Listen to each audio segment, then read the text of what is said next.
ধূপগুড়ির Ghoshpara junior high school, একজনই শিক্ষাকর্মী, school খোলার লোক নেই।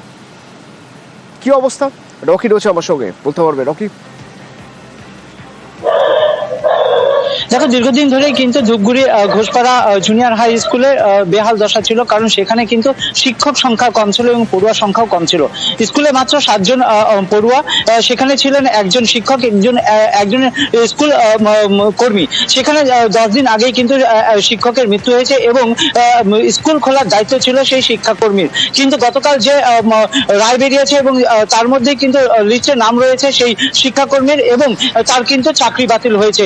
আর গতকাল এই নাম প্রকাশের পরে কিন্তু স্কুলে তালা খোলার লোক নেই। সকাল 11টা বেজে গেলেও সেখানে কিন্তু স্কুলে তালা ঝুলছে এবং সেখানে দেখা যাচ্ছে যে একজন মাত্র ছাত্র এসে দাঁড়িয়ে রয়েছে, কারণ ইতিমধ্যে কিন্তু ছড়িয়ে পড়েছে যে সেখানে স্কুলে শিক্ষক নেই এবং যে শিক্ষাকর্মী ছিলেন তারও নাম বাতিল হয়েছে চাকরির খাতায়। এবং এর ফলে কিন্তু রীতিমতো শোরগোল পড়ে গিয়েছে গোটা এলাকায় এবং ইতিমধ্যেই স্কুল পরিদর্শক যে রয়েছেন অলিখিতভাবে একজন অন্য স্কুলের শিক্ষিকাকে পাঠিয়েছেন 11টার পরে সেই স্কুলে তালা খোলার জন্য। এখন চিন্তার বিষয় হয়ে দাঁড়িয়েছে বন্দোবস্ত করা হয়েছে। ধন্যবাদ। একজন শিক্ষাকর্মী ছিলেন, একজন শিক্ষক ছিলেন।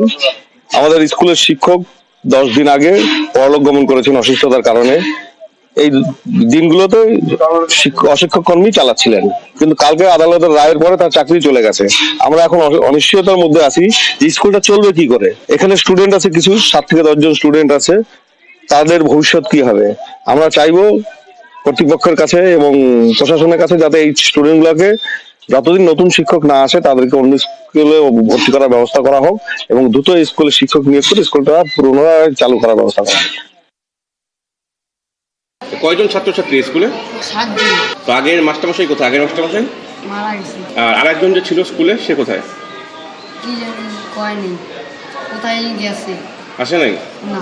তো এখন স্কুল কে খোলে? এখন ম্যাম কবে থেকে আসে? কালকে দেখলাম, আমি তো কালকে আসছি। তুমি কোন ক্লাসে পড়ো? 6-এ।